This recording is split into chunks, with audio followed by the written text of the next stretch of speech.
right, development and demography. This is what we're going to discuss now. We've got our panelists on the stage, so welcome and thanks again to Professor Francesco Billari, Tetsushi Sonobe, Dean and CEO of Asian Development Bank Institute, and Naja Ben Mimoun, Future Think Tank Leader, Research Associate, Middle East Council on Global Affairs. We have Gala Diaz-Langu, Executive Director of CHIPE, co-chair of T20 Indians in virtual attendance, and our keynote speaker, Camilla Bruckner, representative of the UN system in the EU, and Dubravka Suica, Vice President for Demography and Democracy at the European Commission. I would like to start with Dubravka Suica, asking what the main lessons are based on the trends of democracy. We know growing population worldwide, aging population in the West and in Europe in particular, and I might say also in Italy in particular. Dubravka Suica, what do you make of that? First of all, I would like to thank you very much for the opportunity to address you today, but I also want to thank to ISPI, to Bocconi University, but also to OECD for organizing this event. I hope to join you in person on another occasion. When it comes to the question of learning lessons from demographic trends, we can discuss this topic for hours. I'm aware that our audience today already knows more than the basics, so I will focus on 3 important points, hoping that you, future leaders, develop them in your reflections and later in your careers. Firstly, we need to be aware of the changes in society to be able to design measures addressing the challenges of demographic change and trends. All of us know demographic change is nothing new, but we are increasingly realizing its importance and relevance both in the European Union and globally. Aging and depopulation are, for example, key trends in the European Union. However, a different age structure and a different distribution of the population in the territory are not necessarily negative. Aging is not just about growing old, it's about our entire life cycle, because we are aging from the day we are born. For example, the age structure of the European Union can be explained by the increase in the average age. We are living longer and healthier lives. This is good news. Nonetheless, if in the European Union the number of people aged 85 is set to double by 2050, then we must rethink our approach to policymaking when it comes to health and social systems. This is my first point. Accessible, affordable, and high-quality care services represent a social investment which brings multiple returns for individuals, for societies, and for the economy. That is why we came forward with the European Care Strategy in September last year. This is an initiative that is deeply anchored in the demographic change that the European Union is going through. We looked at care from the perspective of the care provider and the care receiver. And we look at care throughout the life cycle for children and for the elderly, as well as for anyone else who needs care at any stage in their life. Tapping into the job creation potential of the care sector and its digitalization and innovation opportunities will help unlock economic growth, create jobs, and allow people with family or so-called informal care responsibilities to increase their participation in the labor market. Furthermore, the rural population is on average significantly older and shrinking more than the urban population. And women and young people tend to leave their rural regions of origin. We need a robust intersectorial policy approach to address the population and demographic challenges and to close the gaps between rural and urban areas in terms of access to services. A healthier aging also allows people to keep contributing to the society for some time beyond the current retirement age. We will have to find ways to collect and convey such energy back in the economy. It can be through volunteering, work, mentorship, or other mechanisms that we will have to design.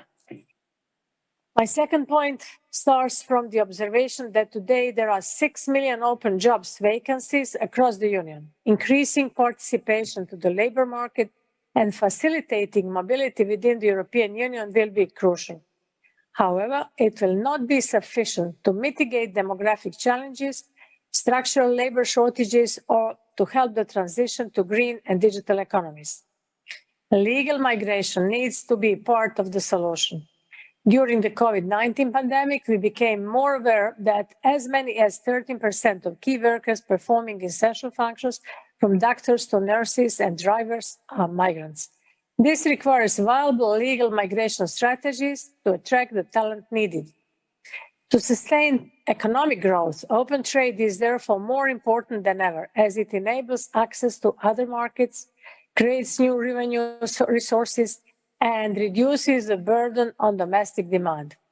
And there are different sensitivities in the various member states, but we are setting up a European Union-wide tool called the Talent Pool, which should help fill these gaps. I know that Bocconi scholars are publishing many papers on artificial intelligence analysis applied to these topics. Although we have a different focus, we are aware of them and welcome such scientific contribution. And my third point focuses more on the qualitative side of the human resources we need. We often speak about the skills mismatch.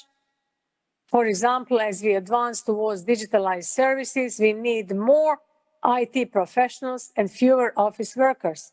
If, for instance, we are really going towards self-driven vehicles, all the people currently employed as drivers need to have an alternative career path, possibly through and upskilling.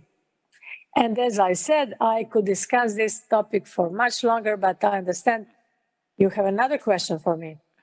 Yes, I do. And thanks also for mentioning Bocconi's paper on behalf of Professor Billari. We was very happy on that. But you mentioned the dramatic mismatch between demand and offer on the European job market. We know 2023 is the year of skills in Europe. So the question is, how can we win the challenge to reskill, upskills, and also give the right skills to the new generation to be fit into the new economy that will have to be greener and more sustainable? Skills have never been higher on the Union's policy agenda. They are one of the 4 pillars of the Green Deal Industrial Plan and appear in the recent Net Zero Industry Act and Competitiveness Strategy of the 16th of March this year. We are facing a huge digital skills gap in Europe. Almost 1 out of 2 Europeans does not possess the basic digital skills. This becomes more urgent when you consider that 90% of jobs require some level of digital skills. As I mentioned a minute ago, to tackle this digital skills gap, we need to encourage more people to embark in tech careers and to provide up and reskilling to the current working population. We must support them so they are able to use, master, and design new technologies. We have set ambitious targets for skills in the Digital Decade Policy Program. Our ambition is to reach 20 million information and communications technology professionals in Europe. We are also promoting access for women in this field. And we must ensure that 80% of European citizens possess at least the basic level of digital skills by 2030. Last month, we issued 2 proposals for a Council recommendation, both aimed at improving the provision of digital skills in education and training. Last year, we issued a Council recommendation on a European approach to micro-credentials for lifelong learning and employability. Hopefully, Member States will swiftly adopt all these Council recommendations. In addition, we created a European education area to support Member States in building more resilient and inclusive national education and training systems. We also have a European strategy for universities adopted last year, which seeks to strengthen local skills development and innovation capacity in a way that prevents brain drain and fosters regional development.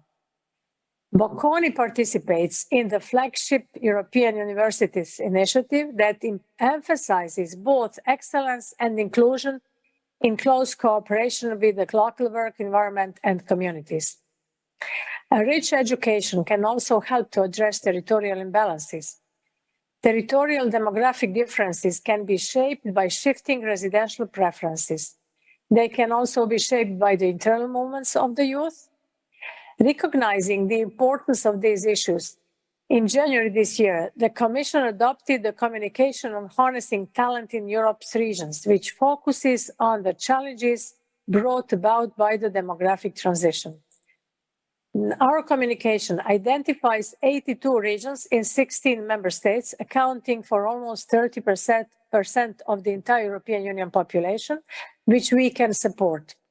These regions are affected by the decline of the working age population, a low share of university and higher education graduates, or a brain drain of their young population. Additionally, it also introduces the talent booster mechanism, which will support European regions affected by the accelerated decline of their working age population to address the impact of the demographic transition.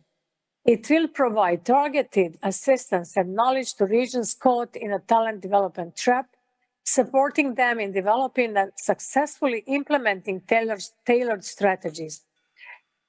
Our communication is the first key deliverable of the European Year of Skills during this year.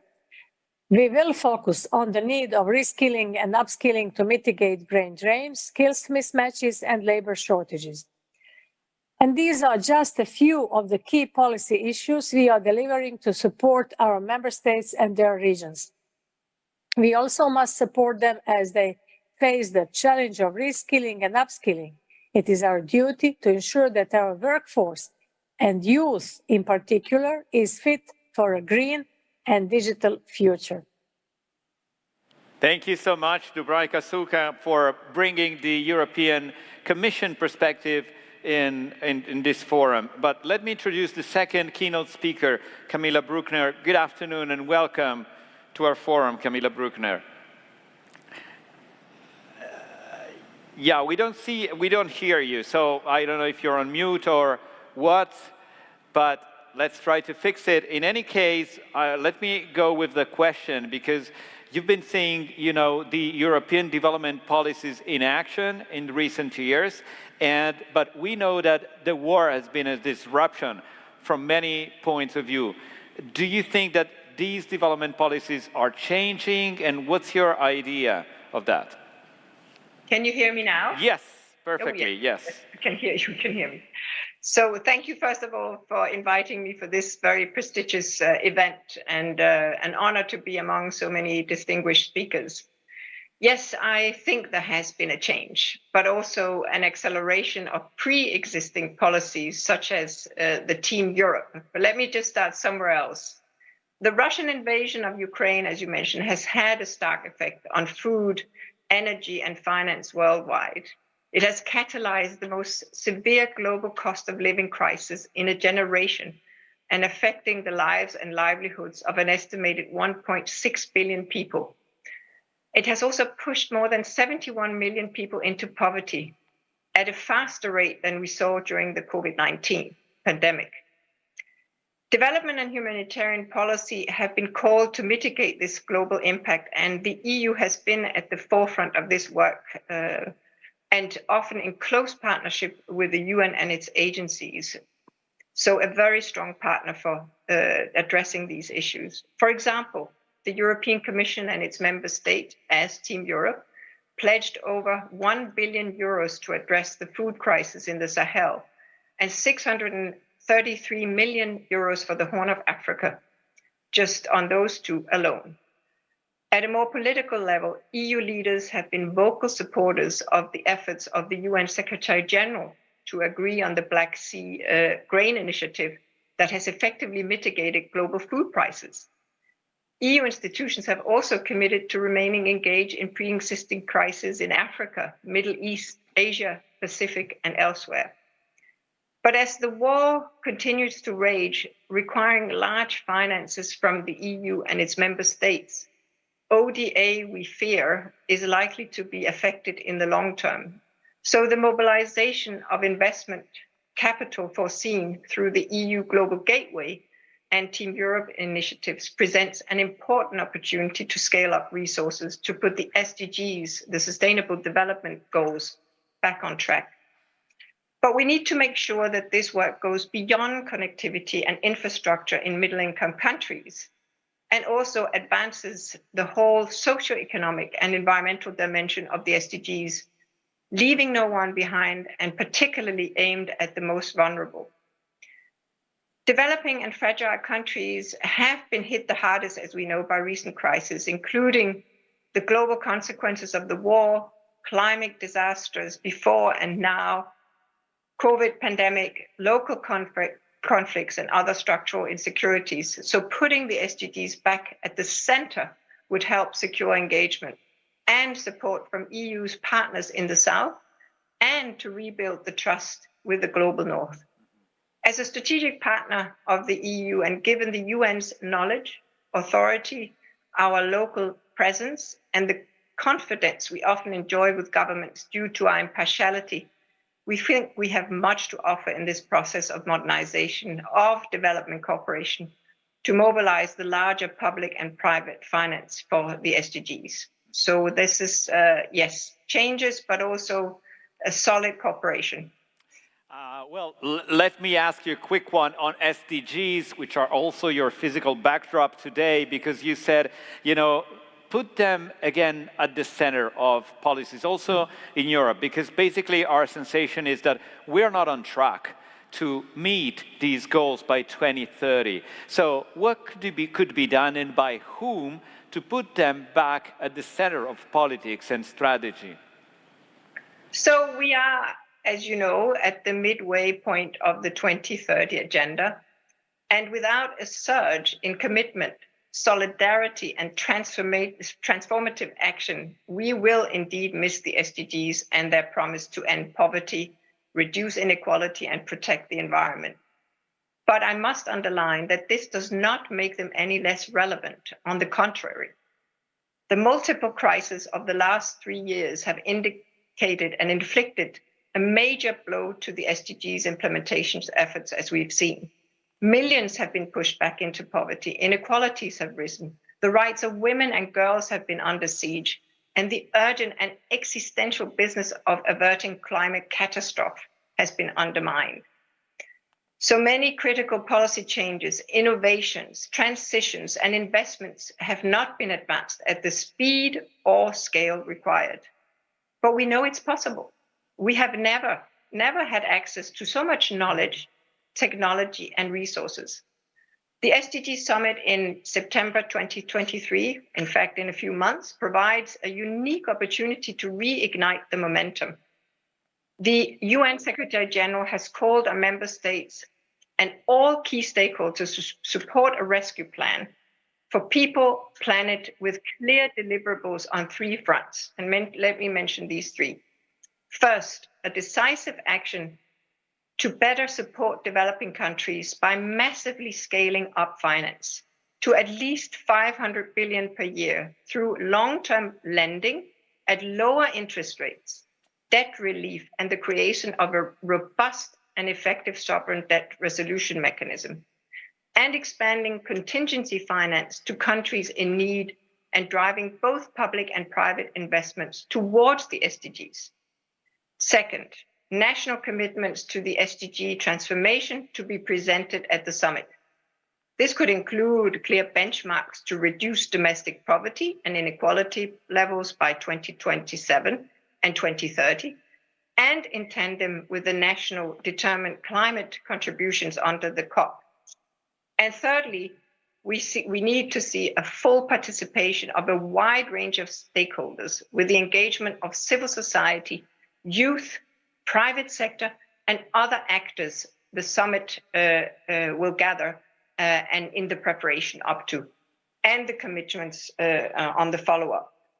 So the SDG summit will be accompanied by other key moments, including the Climate Ambition Summit, the COP28, the Summit of the Future in 2024, and other for us to mobilize maximum momentum. And we have a path, so we have no excuse.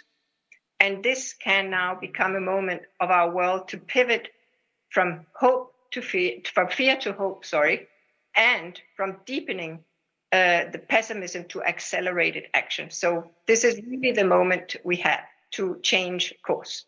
Thank you. Thank you so much. Thank you, Camilla Bruckner. Thank you so much. This is the applause from Milan, Bocconi University.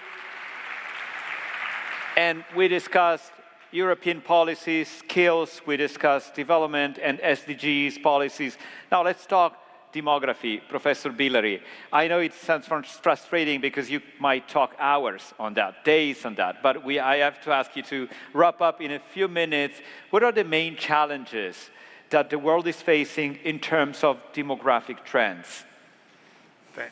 Thank you very much for this question, and thanks for the global interest on demography. I'll start not from a challenge, but from something, let me say, hope rather than fear. The global demographic transition is broadly a positive, a great achievement of humanity. We are talking about the fight against early death and the fight against not being able to choose the number of children. Now, at the global level, we are at the level of life expectancy 72, which is unprecedented, even if COVID had some hit on this level.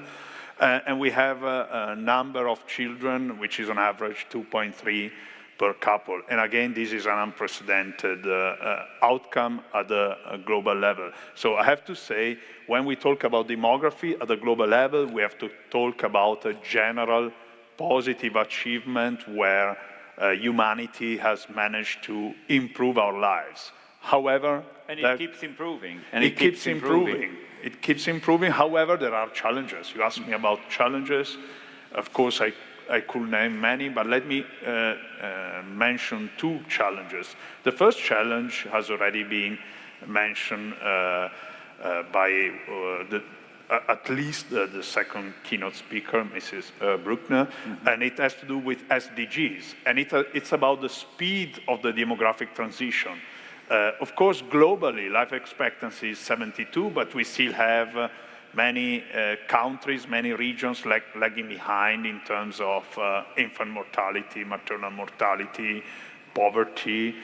We have many areas in which the right to choose a number of children is still into question. So we have different speed at the global level. We know that the world is projected to keep growing from 8 billion to about 10 billion according to UN projections by 2050. But in particular, in some areas, this speed of growth will be substantial. UN projections for sub-Saharan Africa are talking about a doubling of the population from here to 2050, from about a little bit more than 1 to more than 2 billion. So the different speed of the demographic transition, the different situation at which countries and regions are in the demographic transition is creating global imbalances. There have always been global imbalances, and now maybe we are more aware of them, and the SDGs are posing a good challenge on this. Of course, these global imbalances in population growth are putting pressure on migration. We heard before the EU Commissioner mentioning the shortage of labor, and we are talking of big population growth in sub-Saharan Africa, mostly young people. Of course, here there is a challenge in terms of multilateral governance of population change. The third main challenge is something, again, global. Maybe we'll go to talk about that when we discuss Europe or Italy, but it's population aging. It's already been mentioned by the EU Commissioner and Vice President, but the world has never seen population aging before. Population aging is broadly a positive consequence of our ability to fight against early death and to control the number of children. However, we don't know how to deal with that. It's the first time in history we've seen population aging. It's an unprecedented change. Now at the global level, we are 10% of the population, a bit more, around 10%, 65 plus. The projection for 2050 is 16%. We need to change our frame of mind and think on how to deal with a global aging population. As a resource, not just as a problem. Of course, it is a challenge, but we are forced to turn that into a resource. We are forced to use higher productivity. We are forced to learn from the areas that are aging faster. And in this sense, maybe imbalances are good, because when we have countries that are aging and wealthy, they can pave the way to the countries that may age before being at that wealth level. Absolutely. And talking about imbalances and also resources with a large potential, let's talk women, because women participation at the labor force globally is stuck at 47% versus 74% for men. So how can we get the mainstream policy, gender policy, when we think at development policies and the future of the job market? Let me talk and ask this to Galat Diaz-Langu, who is connected remotely. Welcome to the forum. Thank you for the invitation, and thank you for the question particularly.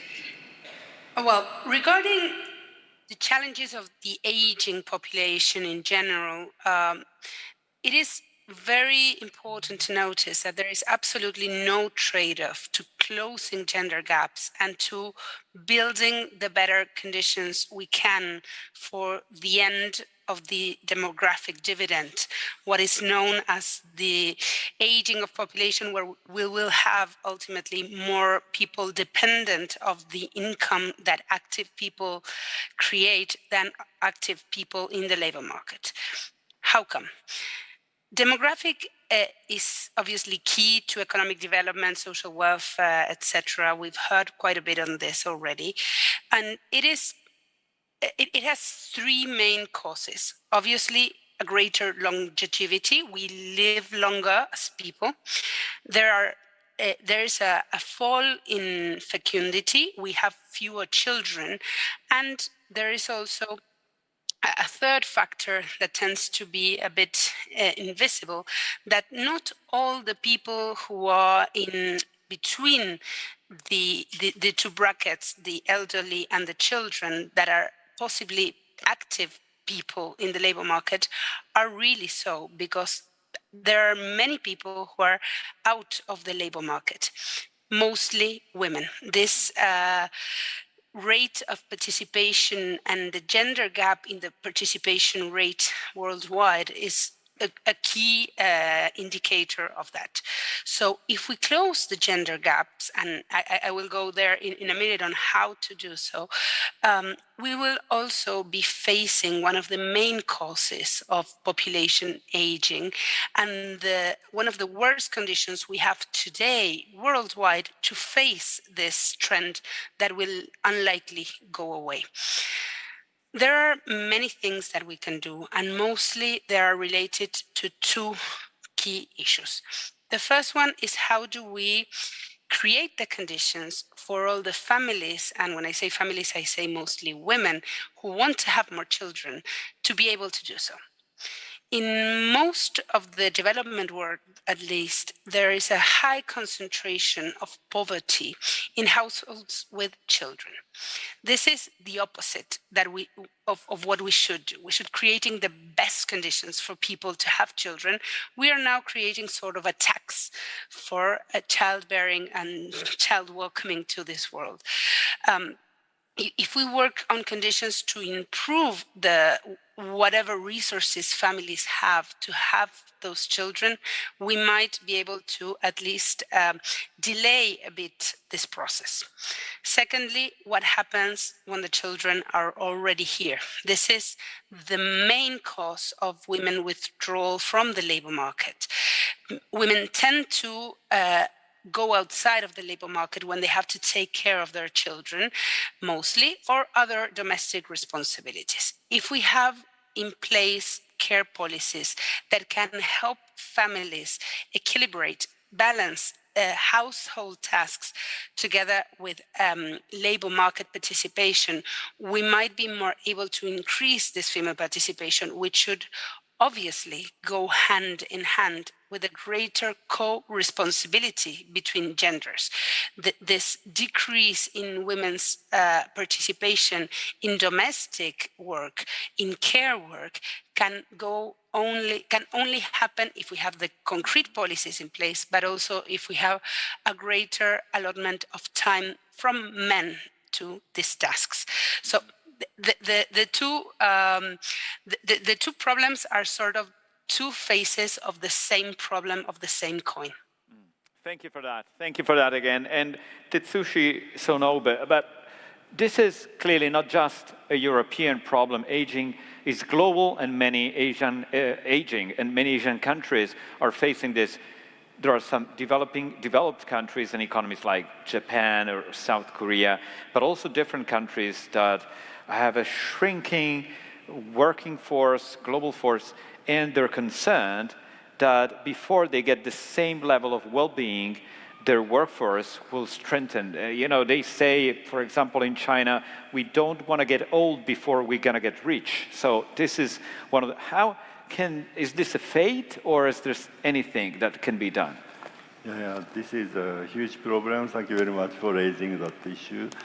Before that, I would like to say that I'm absolutely delighted to be a part of this wonderful event. Thank you very much, Bocconi University and ISPI, and also as chair of the Think 7 T7 Japan, which is official engagement, think tank engagement group of G7 Japan. I'm very happy to work with Italian think tank colleagues before and after I hand over the T7 chairmanship and secretariat to Italian colleagues. You're very welcome. Okay. Then, yes, so the population aging has two aspects. One is the people living longer. And then this itself causes a lot of difficulty because increasing the social welfare programs and improvement and expansion of health care systems that will cause the kind of financial stress to developing countries. In addition, the population aging is usually often associated with declining birth rate, as you said, so shrinking labor population. So this is a huge problem. That the real problem is that the developing country government and the people do not know that, how serious it is.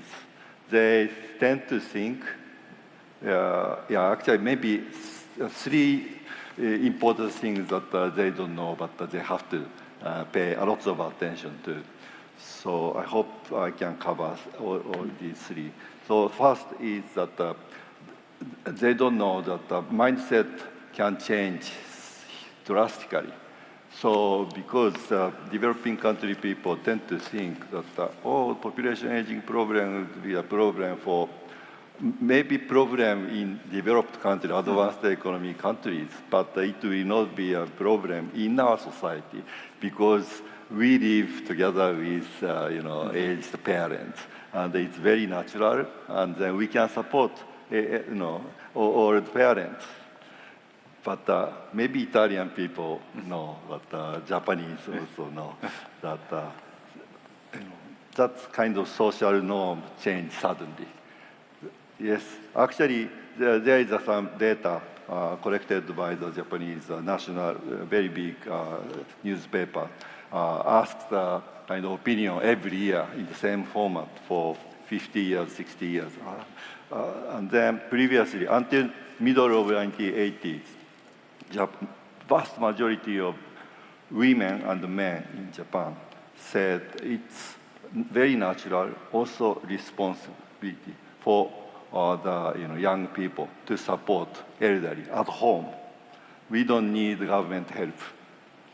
So government thought, we don't have to allocate lots of budget for the care.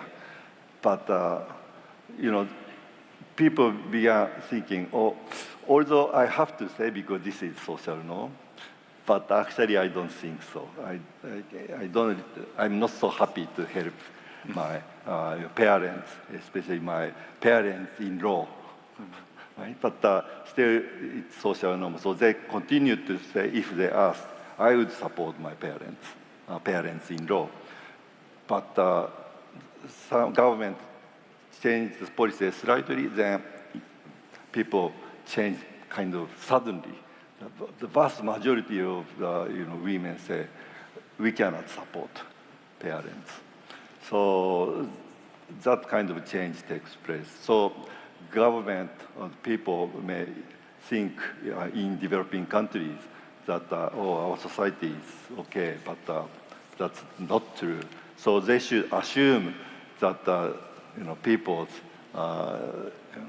attitude will be very different in the decade later or 2 decades later. So they have to start the preparation now. And then to prepare, they have to know what the situation of health. So elderly people, some have dementia, some have frail, right? So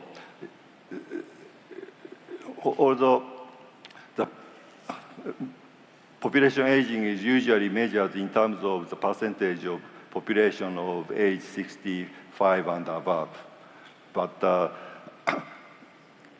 health conditions are very different from country to country.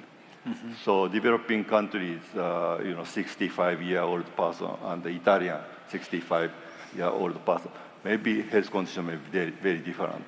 So the developing country people may think the percentage in our country is still low, but they may have suddenly the population aging problem.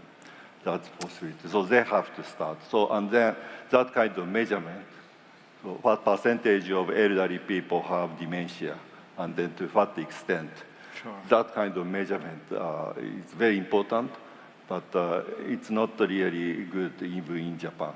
So in Japan, the estimates of that kind of magnitude of the people with dementia or frail, the measurement is very, very, extremely rough. Mm-hmm. So that must be improved. So, and this is, I think, the task for the academics and think tanks. The number 3, even if the very good healthcare system and care systems generally, but elderly people may not be happy if they are helped by the migrants or someone who are not at all familiar with. So declining the birth rate is a huge problem. So to change that trend, the government and the society have to make extremely big effort to change the life-work balance. And then, in many, many developing countries in Asia, not only Africa, the child daycare system is very rare. So many people don't know what it is. And then other, social protection system. So those things must be changed. And also, men have to take maternity leave and other leave for, to help child care. Otherwise, the young couples do not want to, have babies, right? So this is a problem of culture and social norm. Very difficult for individuals to change. That's why government initiative is very important. Absolutely. Very interesting to have the Asian perspective on this. Something also sounds familiar for the Italian trends in demographic. But let's move to the Middle East perspective with Neila bin Mimoun. Thanks again for joining us today. What's your perspective on these trends, but also on the role that families do have, and how is it the fertility challenge approached in the Middle East? Sure. Thank you first for having me. Thank you for the question. And thank you for ISPI and the Bocconi University and OECD for organizing this forum. Looking at the past 50 years, fertility rate has dropped dramatically in the Middle East and North African region. It went from being one of the highest rates across the world, around 6.7 per woman in the 70s, to less than 3 children per woman now.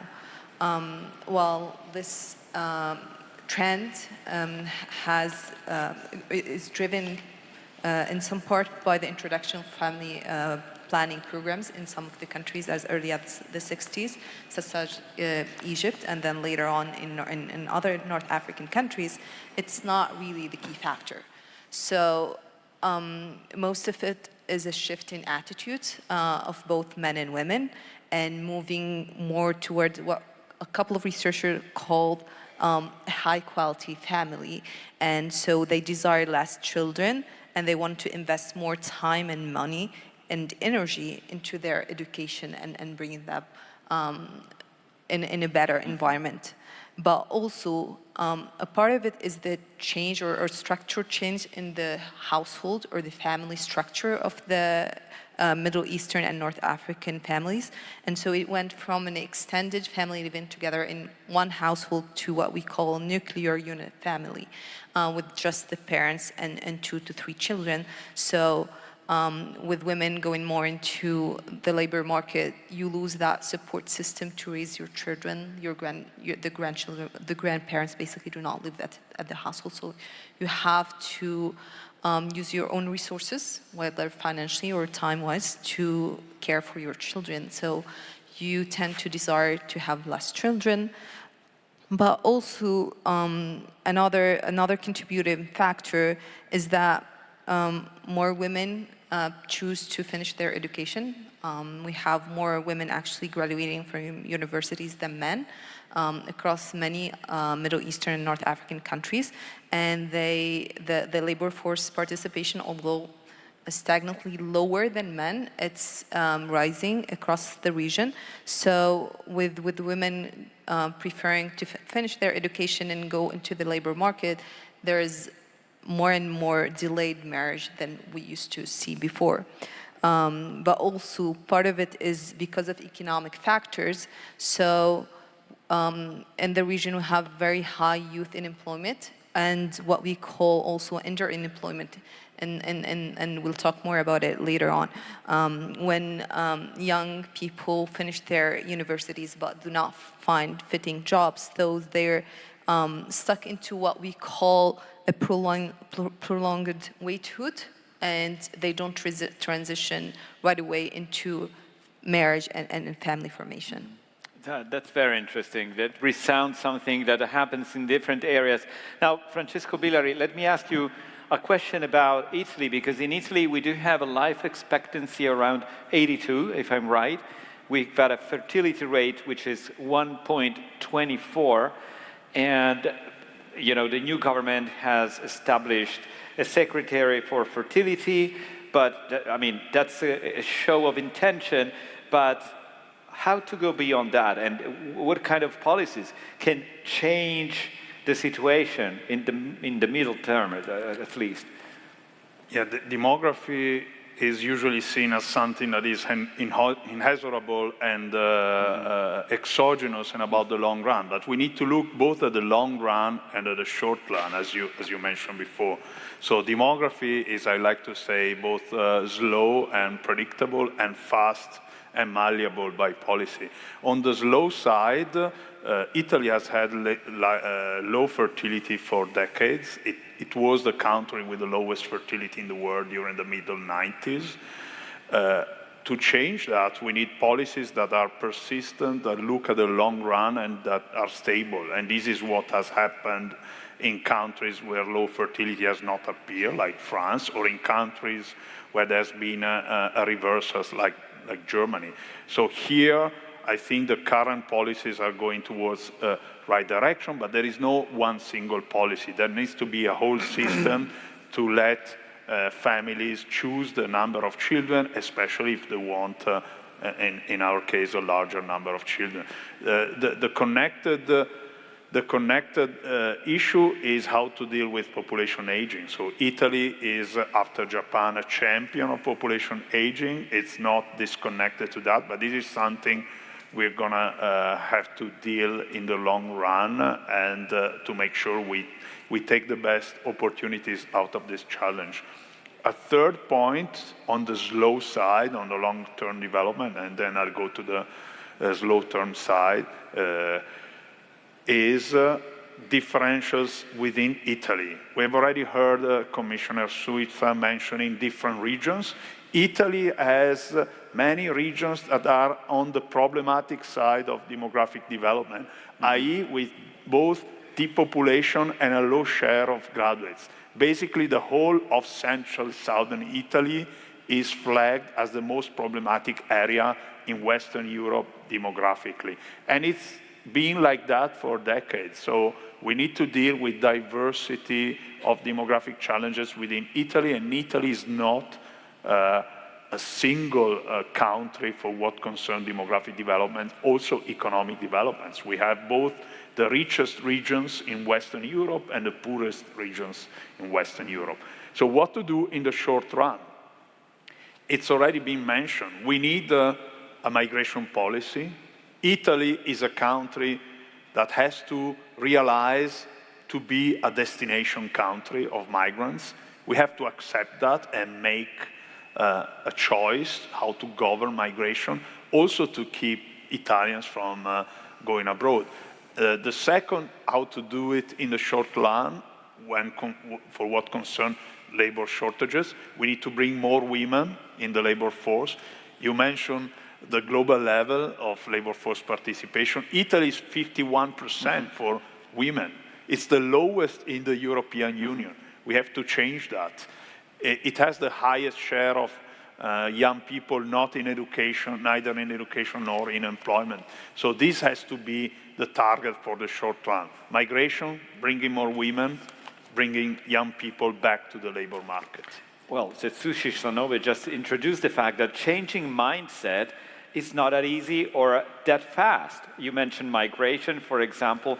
Do you think that how a country like Italy will, realize that things have changed? And it's very political, and there's a huge polarization in the spectrum. I like to look at the example of Germany. Even a visionary like Helmut Kohl in the late 90s and the early 2000s declared, we are not a country of immigration. And I was a migrant, a qualified migrant to Germany during that time. I was always surprised to say, how come you Germans do not realize that Germany is a destination country? It has been like that for decades. It took a mindset change at the highest policy level. In particular, later it was highly realized by Chancellor Merkel, saying, we are a country of migration. We need migrants, but we need to think about migration and have integration policies. That's what we need in Italy. I mean, this is not academic. This is about, the future of sustainability also from a welfare state perspective. And it will be absolutely crucial. Let me also move to Langu for another question, which is related to a different area, which is Latin America. LATAM is one of the younger, in general, areas. The number of over 16 is relatively limited towards the average that we already heard. But what's your idea of the future of this younger generation and how to create a more inclusive future of the economy in those areas for the youngest generations? Well, thank you for the question. Indeed, Latin America is relatively a young continent, but it is aging very, very fast.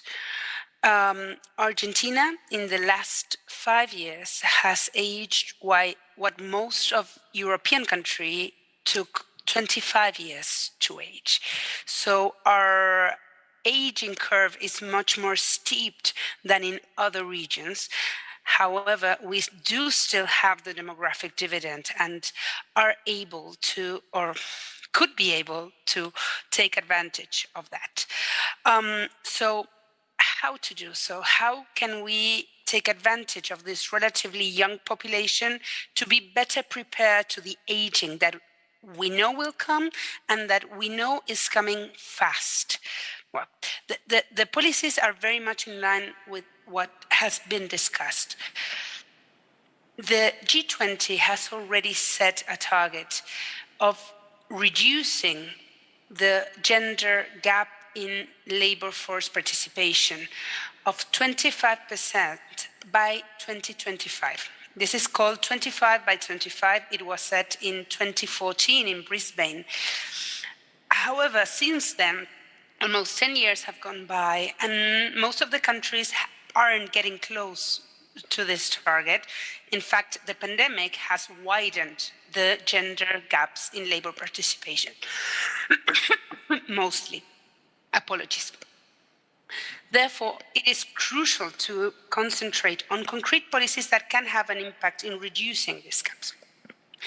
Obviously, most of the impact that these policies can have are transversely crossed by the cultural norms we have. We need to work on that. But there are policies that can concretely help in that direction. Maternity leave, for instance, it has been mentioned very, very quick recently. If we don't expand paternity or second caregiver leaves, we won't be able to reduce this gap, because from the very start, from the birth of a baby, we are saying to women, your job is to take care of this baby. And we're saying to men, your job is to take care of your job. So we need to change those mindsets that will have an effect on how care is distributed throughout the life cycle. There are other policies that can help. The creation of care services, the transfer, concrete transfer, money transfers to families with children. There are several other initiatives that can be taken place in order to reduce these gender gaps. But we also need to get ready our pension systems to this aging of the population that we know is coming. In most of Latin American countries, we have quite a broad coverage of our pension systems. Obviously, there are different scenarios and certain heterogeneities, but overall, the greater problem is that we tend to liaise the access to the pension system to the labor status. And in a region with growing informality, such as most of the emerging countries, this is a problem. We don't want to limit the access to social protection in elderly age to the formality in the participation in the labor force, because that will leave most of the population out of what we need to cover. So we need to rethink our pension regime to have a more universal coverage, while not obviously disregarding the amount of money that we are giving together with other more parametric changes that we need to implement, such as retiring age. Yeah, that's a radical challenge, not just in Latin America, but everywhere. And talking about that, Tetsushi Sonobe, you at the Asian Development Bank Institute, you just recently studied generation transition. And what did you learn by this study? And in addition, does digitization can help in this kind of transition? How do you see also the role of the elderly in the future? We have to change our mindset. I recently spoke with the geriatrician, Professor Bernabe, who cured also Pope Francis, and he said, we should treat these elderly people like the oil, like a resource, because they can give back to society a lot, but we treat them like, they are off, and there's nothing we can, or they can give, or we can take out of them. Thank you very much. So the digital technology will help a lot, because population aging means a larger portion of the working population will be taken to the care work, right? So the remaining people will have to increase their productivity a lot to support elderly people, ever-increasing elderly people, and ever-increasing care workers. So the digital technology and whatever new technology must be mobilized and used, effectively. And also, digital technology can help the elderly people themselves, because healthcare, they can always, measure the, many things. Yeah, sure. That's one. And then also they can, even if they, stay on bed for many hours in a day, they can still earn some income and pay tax. And that will give a great joy of contributing to society, to the elderly people. right? And yes, my mother is 94-year-old, still paying tax. Yes, so that's earning money will be a great source of motivation and happiness. Yes, and also many people have to become care workers. So their working condition and their productivity, everything must be improved, right? So then again, the digital technology will play a very important role. All right, and best wishes for your mom, but there's plenty of people, Henry Kissinger is still commenting the geopolitical situation, he's 100. And we went on the air with the Berkshire Hathaway annual general meeting, and Warren Buffett, he's 92, and his right hand, Charlie Munger, he's 99. And they answer 7 hours of questions from shareholders. And this is, what the elderly people can do, and my last question to Ben Mimoun is about the access into formal work also for women, which is crucial to plan for a family, for the future. What can Middle East government do to create a more easy access or guaranteed access to these kind of works? Sure.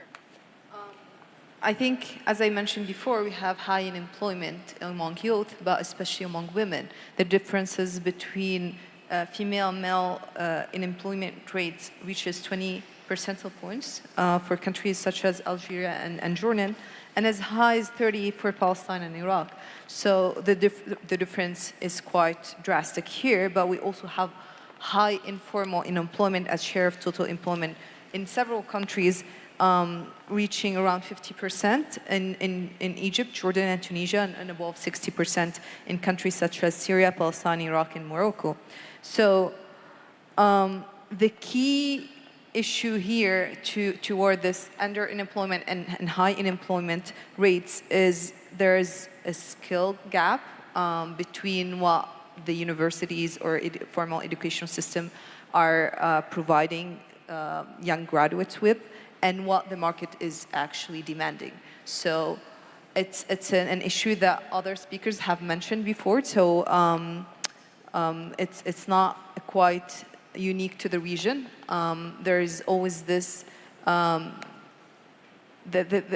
government or the ministers of education do not consult the private sector on what they need, so they don't offer what's actually demanded by the labor market.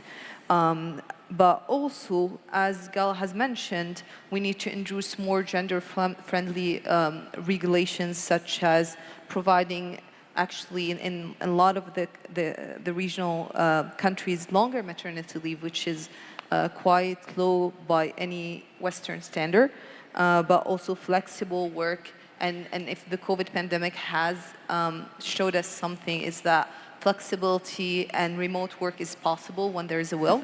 So we need to provide more flexibility in the work environment.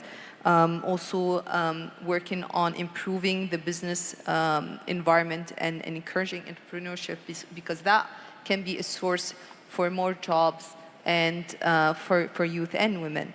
And also working on formalization, a lot of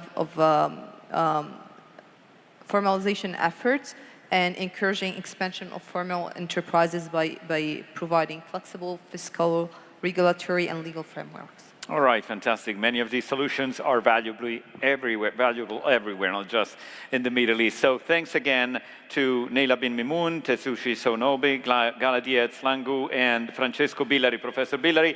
Thanks, everyone of our panelists, for the terrific discussion. And I think we're done for the day. The Future Leaders Global Policy Forum will go on tomorrow, starting again at 2 p.m. here in the same place. Thank you, everyone. Enjoy the rest of the day. Thank you so much.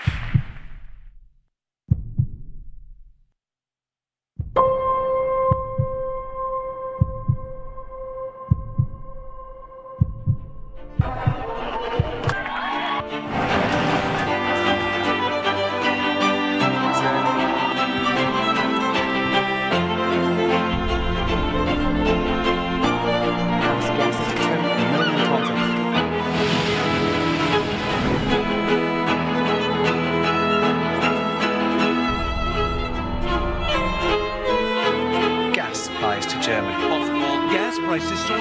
highest average ever recorded. Highest inflation in 40 years.